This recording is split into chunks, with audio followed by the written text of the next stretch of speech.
potkali sám, jak jsem si přál a šel jsem přímo k ní. A pak dál mě stuhnul obličej, že těžko mohla číst mi z něj. Mám tě, něj a děj.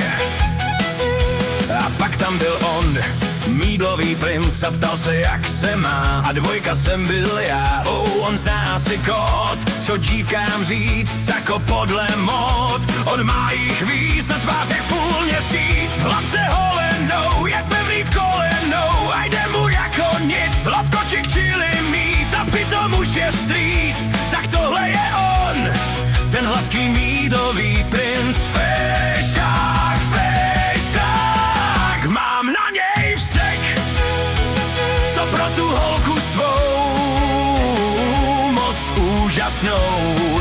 Ta jeho hvězda musí pohasnout, až zase potkám jí sám, jak jsem si přál, a půjdu přímo k ní.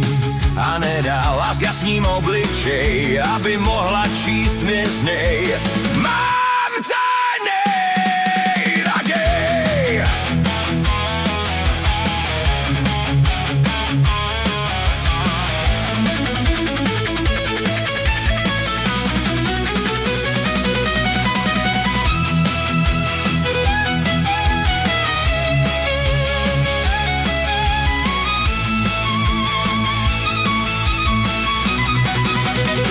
Tak ať jde svou cestou.